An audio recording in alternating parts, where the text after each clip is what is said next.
오늘은 조선에 대해 배우는 시간이요. 경들은 지금까지 잘 해왔던 것처럼 나를 믿고 따라주시게. 네, 오늘은 조선의 건국에 대해서 한번 배워보도록 하겠습니다.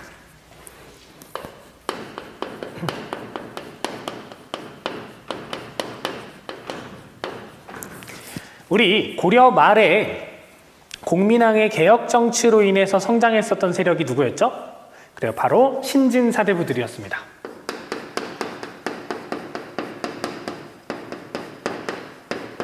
이 신진사대부들이 권문세족과의 대결을 하면서 점점 성장해 가고 있었는데요. 근데 이제 이 신진사대부들이 완전히 권력을 장악하게 되는 그런 사건이 발생하게 됩니다. 정치적으로는 어떤 사건이었냐면 바로 위화도 회군이었고요. 위화도에서 군대를 돌렸다는 뜻이죠. 위화도 회군이 뭐예요? 우리 신진사대부들이 고려 말에 홍건적 왜구를 격퇴하면서 성장했던 어떤 세력과 손을 잡았다 그랬어요? 바로 신흥 무인 세력과 손을 잡고 성장했다 그랬죠. 그 신흥 무인 세력 중에 제일 대표적인 사람은 이성계 등이 있었다고 했습니다.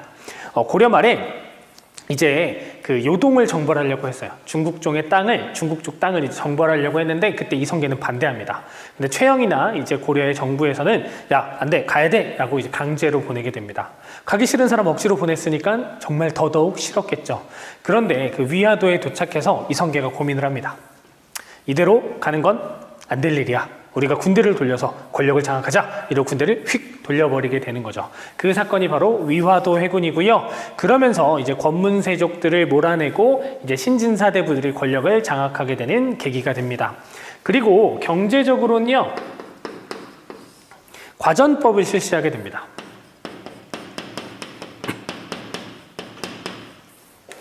그래서 권문세족들의 그런 경제적 권력 기반을 뺏어서 이제 신진사대부들에게 땅을 나눠주는 이런 개혁들을 펼치게 되면서 신진사대부가 권력을 장악하게 되는 거죠.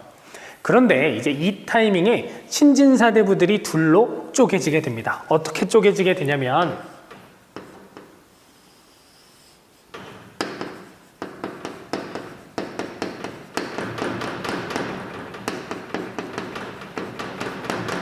혁명파사대부와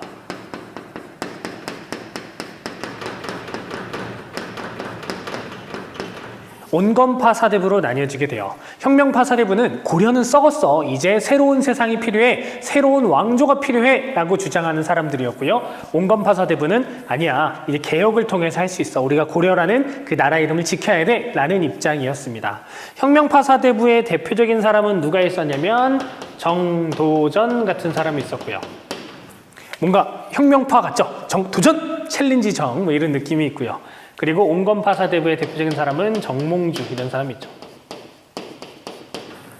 뭔가 좀 이름 자체가 온건하지 않나요? 몽주 뭐 약간 이런 느낌. 네. 그런데 누가 더 다수였을까요? 정몽주, 정도전, 혁명파, 온건파. 바로 온건파가 더 다수였어요. 그리고 이제 혁명파사대부는 좀 더 소수였습니다. 그런데 우리는 결과를 알고 있죠. 누가 이겨요?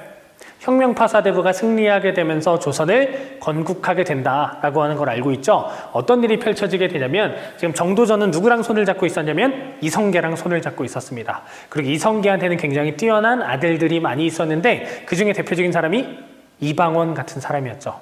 이제 이방원이 정몽주를 설득하려고 이제 찾아갑니다. 그래서 이제 술을 한 병 들고 찾아가서 정 선생님, 제가 정 선생님하고 이제 술을 먹으려고 찾아왔습니다. 그러면서 막 담소를 나눠요. 그러다가 제가 정 선생님을 위한 시를 하나 이제 준비했습니다. 라고 하면서 어떤 시를 읽게 되냐면 하여가라는 시를 읽게 되죠. 하여가라는 시는 이런들 어떠하리, 저런들 어떠하리, 만수산 드렁치게 얽혀진들 어떠하리, 우리도 이와 같이 천년만년 살아보세 라는 시입니다. 어떤 시예요? 고려면 어떻고 또 새로운 나라면 어떠냐, 우리가 이렇게 잘 얽혀져서 살다 보면 또 이것도 좋은 일 아니겠냐 라고 이야기를 하게 됩니다. 요즘 정치인 같으면 그 딱 의도를 알고 막 뭐 술상 없고 에이 저리 가게 뭐 이러면서 내쫓겠죠. 근데 이제 정몽주 같은 경우 껄껄껄 웃으면서 허허허 내 자네의 시를 잘 들었네, 나도 자네를 위해 시를 한 편 읊어주겠네 라고 하면서 어떤 시를 읊어요?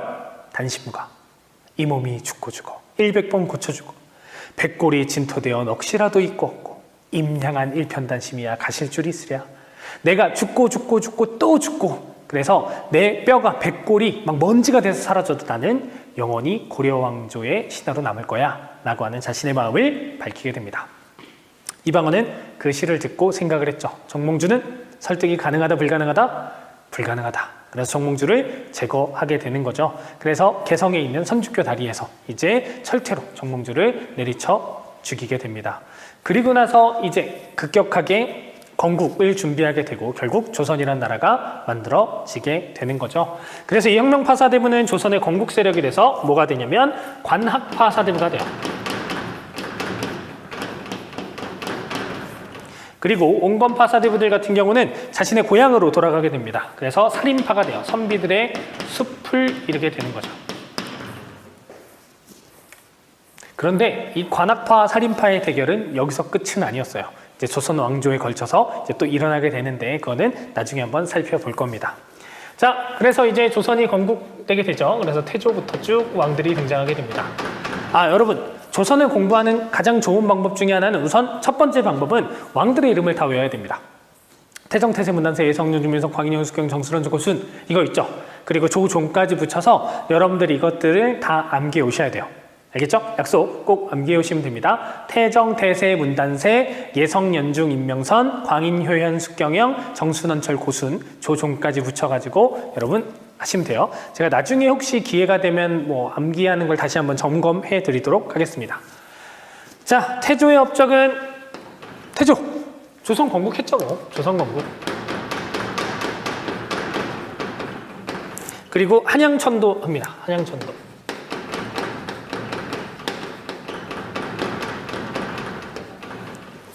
그리고 이 태조 당시에 누가 좀 권력을 많이 잡고 있었냐면 태조의 친구 바로 정도전이 권력을 많이 장악하고 있었어요. 그래서 정도전 중심 혹은 뭐 재상 중심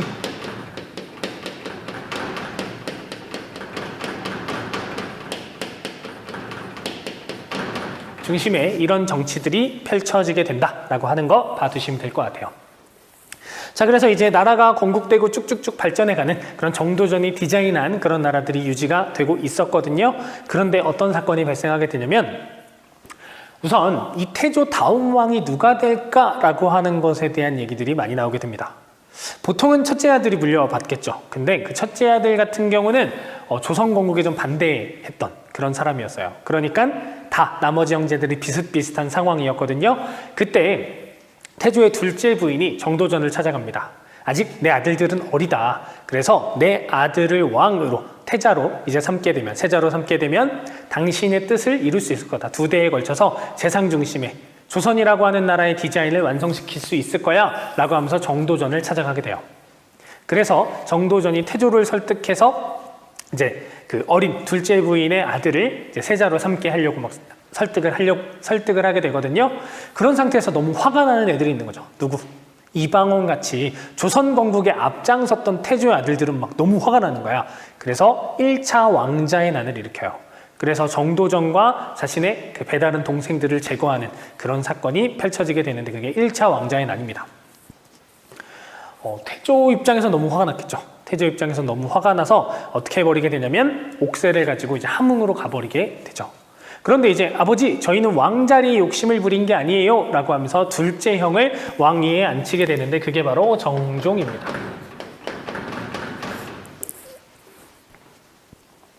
자, 그런데 아직 결승이 남았죠. 이방원이 왕이 되기까지의 어쨌든 공이 있는 형제하고 마지막 싸움이 펼쳐지게 되는데 거기서도 이방원이 승리하게 돼요. 그게 이제 2차 왕자의 난이 되는 거죠. 그러면서 이제 태종이 왕이 되는 겁니다. 태종이 왕이 되고 나서 태조를 이제 모셔오려고 이제 막 함흥으로 자꾸 심부름꾼을 막 보내게 되죠. 그런데 거기만 보내면 어떻게 되는 거예요? 안 돌아오는 거지. 막 태조가 활로 쏴 죽이고 이래요. 그런 거 심부름하러 가는 사람 입장에선 가면 죽어요. 안 가면 죽어요. 이렇게 되죠. 그러니까 함흥으로만 보내면 사람들이 돌아오질 않는 거야. 그래서 어떤 말이 탄생했어요? 함흥차사라는 말이 탄생한 것이 이런 역사적인 것에 배경이 있습니다. 자, 그럼 태종은 어떤 것들을 했냐면 여러분 근데 조선의 왕들 중에 큰 조금 왕에 되기까지의 좀 피를 본 그런 사람들 같은 경우는 자신의 정당함 이런 것들을 위해서 조금 왕권을 강화시키려는 모습들이 나타나게 돼요. 태종 같은 경우도 그런 모습이 나타나게 됩니다. 그래서 우리가 다음 시간에 배우겠지만 조선의 통치 시스템은 의정부 6조 시스템이에요. 그래서 그 의정부의 기능을 어떻게 하느냐가 왕권을 강화시키려고 하는지 왕권과 신권을 조화시키려고 하는지를 볼 수 있거든요. 그래서 태종은 왕권을 강화시킨다고 조화시킨다고? 왕권을 강화시킨다고. 그래서 어떤 제도를 하게 되냐면 6조 직계제라는 것을 실시하게 돼요. 의정부를 거치지 않고 왕이 직접 명령 내리고 왕이 보고를 직접 받는 시스템이라고 생각을 하면 됩니다. 나중에 필기로 다시 정리해 드리도록 할게요. 그리고 또 왕권 강화를 위해서 사병을 혁파하고요.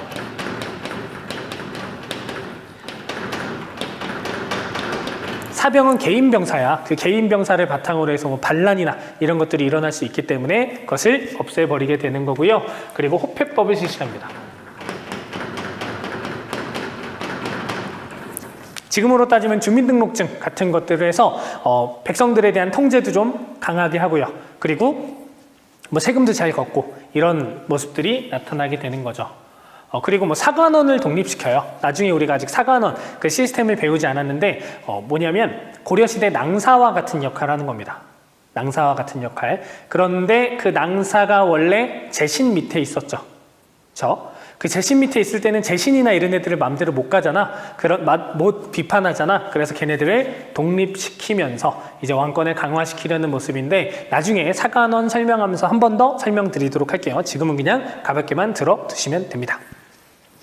자, 그리고 나서 이제 태종에게는 3명의 아들이 있었어요. 3명의 아들이 있었는데 그 중에 이제 첫째 아들이 세자였어요. 첫째 아들이 세자였는데 얘가 막 너무 말도 안 듣고 그다음 막 너무 여자만 좋아하고 막 이러는 거예요. 그래서 야 너는 덕이 부족하다라고 해서 얘를 폐세자시켜요. 세자 자리에서 이제 쫓아내게 됩니다. 그리고 이제 둘째 아들한테 가봤는데 둘째 아들은 종교에 미쳐 있어요.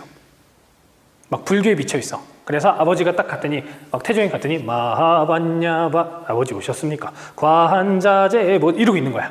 그래서 아버지 저는 왕이 안 되고 그냥 스님이 될 겁니다. 이러고 승려가 돼요. 그래서 셋째 아들이 왕이 되는데 그게 누구예요? 바로 세종입니다.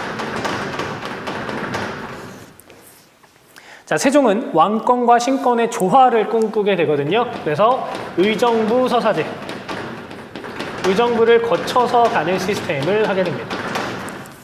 의정부 서사제. 그리고 세종의 업적 같은 경우는 굉장히 많이 있죠. 나중에 문화 파트에서 좀 여러분들이 많이 볼 거니까 지금은 간단하게만 볼게요. 뭘 설치했냐면 집현전을 설치했고요. 그래서 집현전 학자들과 함께 무엇이 창제되게 되죠? 훈민정음이 창제되죠.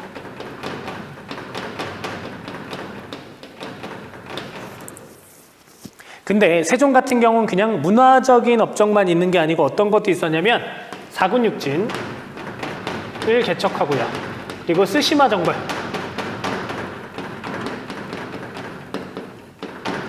이런 일들도 세종 때의 일이다라고 여러분 봐두시면 됩니다.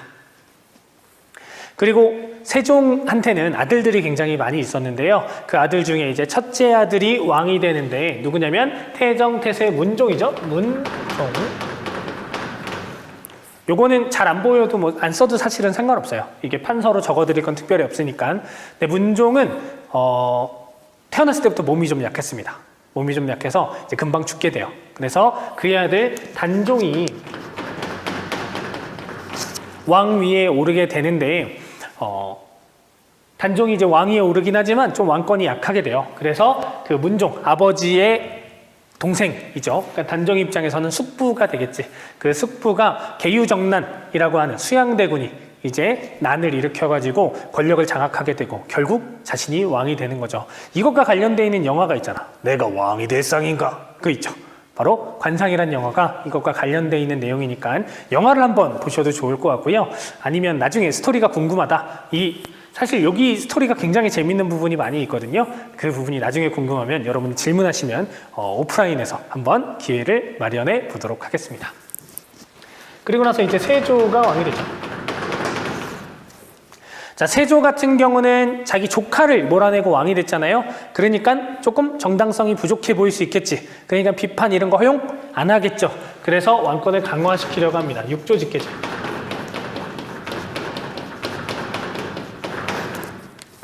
그리고 시끄러운 거 싫어했어요. 그래서 집현전 없애버려. 집현전도 없애고 경연도 없애요.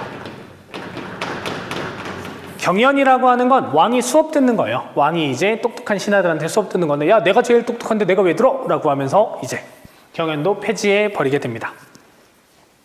그리고 조선의 법전인 경국대전이 이때 편찬이 시작돼요. 경국대전이 스타트하게 되고요. 그것은 나중에 언제 만들어지게 되냐면 태정태세 문단세 예 다음에 이제 성종이죠. 성종 때 이르러서 완성되게 됩니다. 성종 같은 경우는 의정부서사제를 하게 되고요.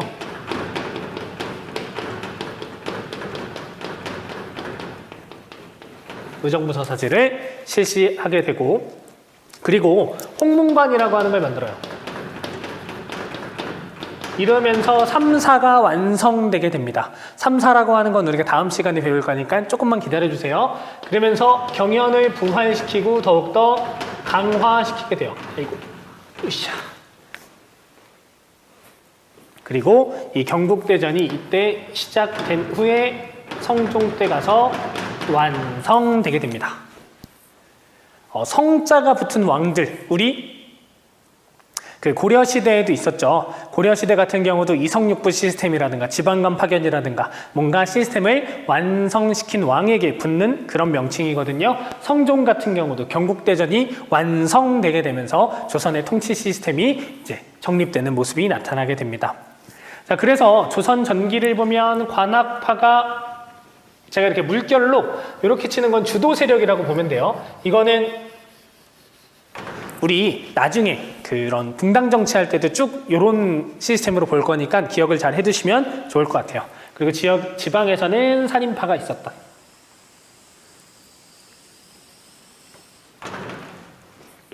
그런데 이제 관악파가 변신을 하게 됩니다. 어떻게 변신하게 되냐면 세조 때 이제 훈구 세력이 돼요.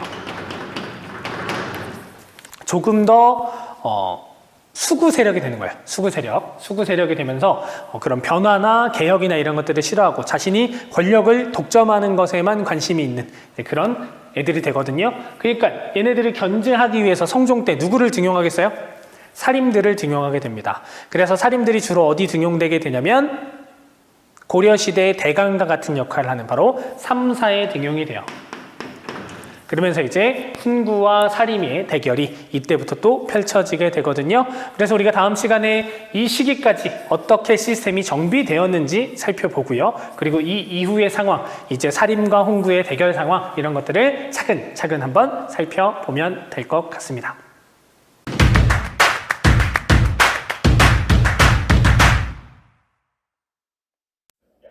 네 이놈! 어찌 딴짓을 하고 있는 것이냐? 어서 집중하지 못할까? 네, 이제 조선의 통치 시스템에 대해서 한번 살펴보도록 하겠습니다. 아까도 잠깐 언급했는데요. 조선이라고 하는 사회는, 조선이라고 하는 국가는 이제 중앙 통치 시스템을 한마디로 이야기하면, 한 단어로 이야기하면 의정부 6조 시스템입니다. 그래서 여기 의정부가 있고요.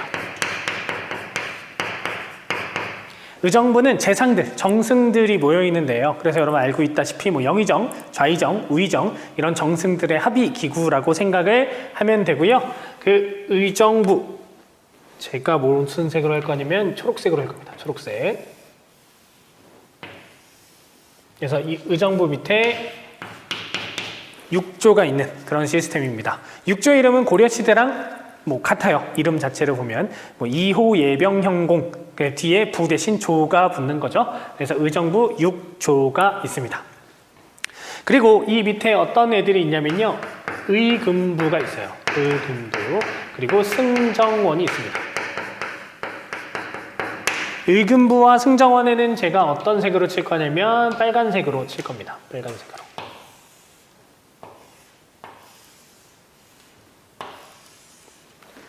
의금부는 국왕 직속 사법기관이에요. 왕 직속의 사법기구. 그래서 국가의 큰 죄인, 반역 뭐 이런 걸 저지른 애들은 의금부가 출동해서 잡아오고 이런 모습이 나타나게 되고요. 그리고 승정원 같은 경우는 왕의 비서, 왕명출납기구입니다.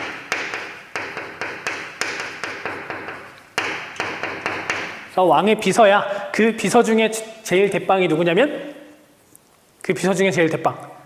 우리 사극이나 이런 데 보면 데리고 나가는 호위무사 한 명, 뭐 도승지 이렇게 데려가죠. 승정원의 이제 대빵이라고 할 수 있어요. 자, 그리고 또 뭘 적을 거냐면 굉장히 중요한 기구다. 3사라는 기구가 있습니다. 3사에는 초록색으로 네모를 칠 겁니다.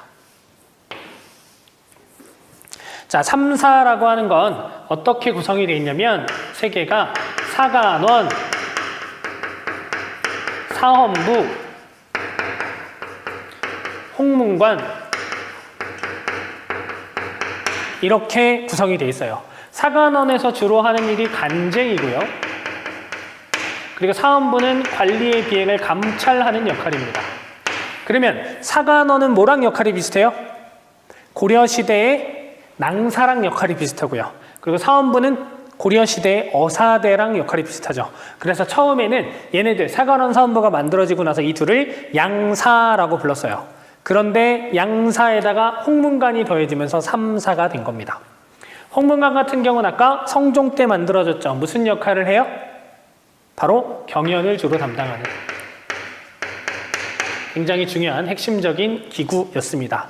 이 3사는 그렇게 관리의 등급, 관등이 높진 않았는데 청요직이라고 해서 굉장히 중요한 역할로 생각이 됐고요. 이걸 거친 애들이 주로 높이 이제 승진을 하는 모습도 나타나게 됩니다. 그리고 이 3사 애들은 우리 어떤 권한을 갖고 있었죠? 고려시대랑 같아요. 세 가지 권한, 서경권, 간쟁권, 공박권 이런 게 있었죠.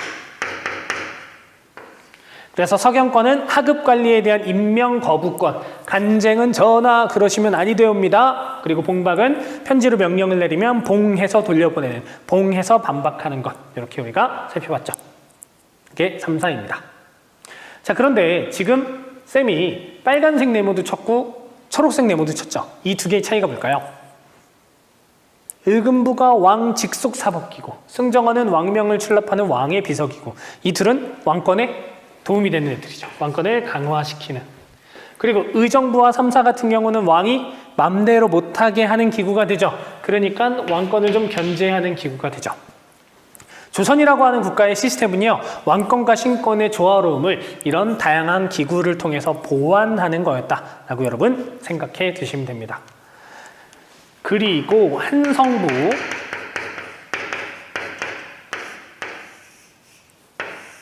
그리고 춘추관,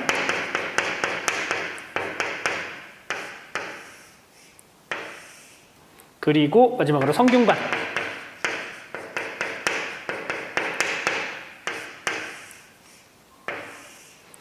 이런 것들이 있었어요.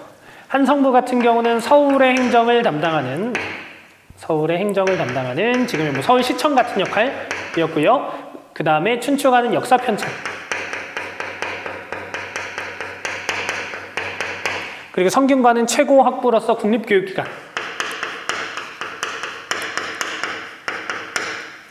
이렇게 갖춰져 있는 것이 이제 중앙 시스템이다라고 보면 됩니다.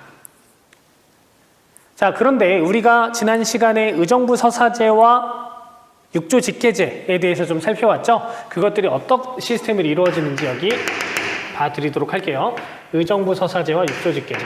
육조 직계제 vs 의정부 서사제. 이렇게.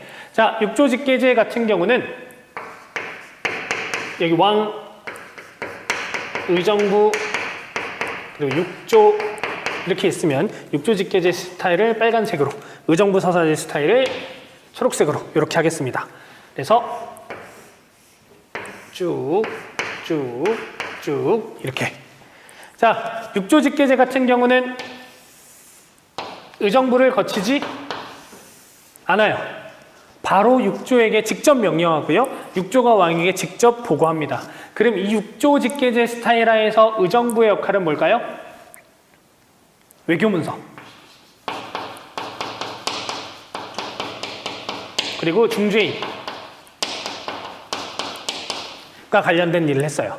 외교문서라고 하는 건 중국에 보내는 외교문서 작성시키는 거고요. 그리고 중재인이라고 하는 건 사형 판결 받은 애들 도장 찍는 그런 역할. 그러니까 육조 직계제하에서 의정부 역할은 굉장히 축소돼 있었다라는 거고, 그리고 의정부 서사제 하에서는 이렇게 의정부를 거쳐서 명령을 가고요.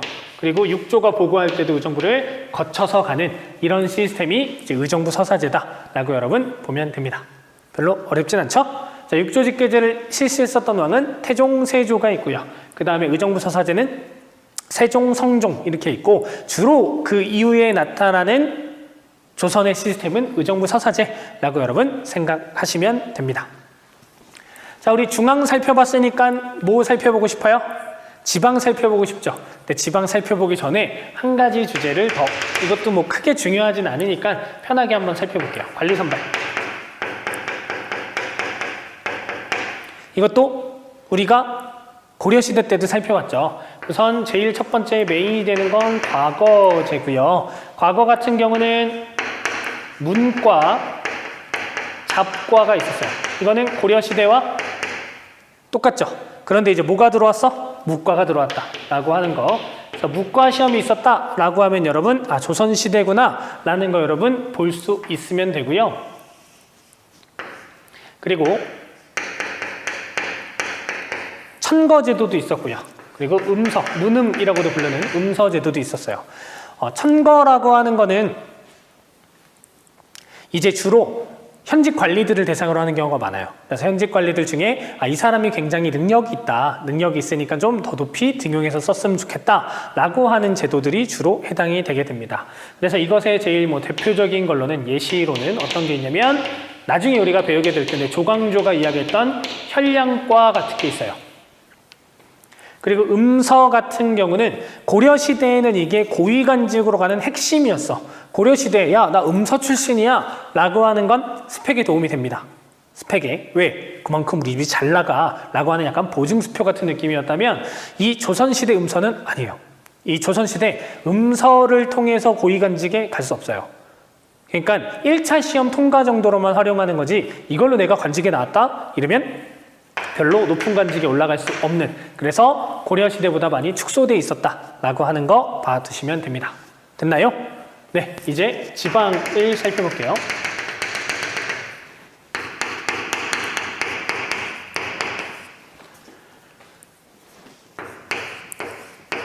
자, 조선은 지방을 8도로 나누게 됩니다. 그래서 뭐 특별할 거는 없고요.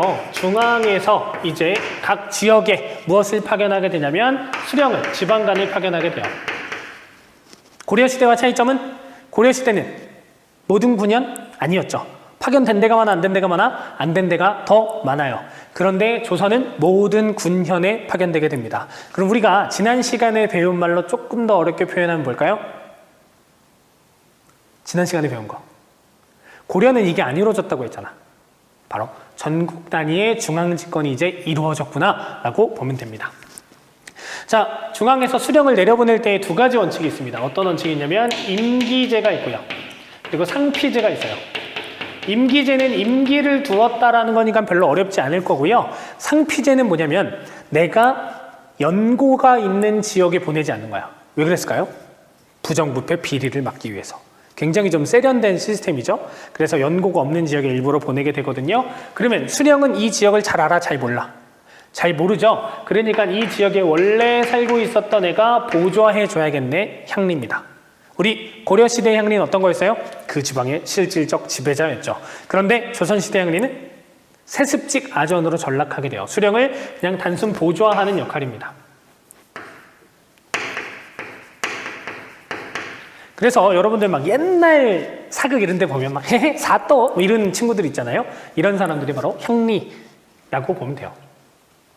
자, 그런데 밸런스가 맞아야 되는데 누구한테 조금 유리하냐면 향리한테 유리할 수도 있잖아. 왜? 향리는 이 지역에 너무 잘 알아. 수령은 이 지역을 몰라요. 그러니까 이 향리를 견제할 애들이 필요하겠지. 지금 얘는 양반이고 얘는 중인이야. 중인이 양반을 뭔가 능멸하거나 이래서는 안 되죠. 그래서 그 지역 양반들이 향리를 견제해요. 유향소. 지방의회 같은 역할이라고 보면 됩니다. 그래서 유향소가 향리를 견제하는 역할을 맡게 되죠. 선생님, 그러면 수령과 유향소는 되게 친했겠네요. 친했을까? 수령은 주로 어떤 애들이야? 관학파. 유향소에 있는 지방 양반들은 살림 세력이 되는 거예요.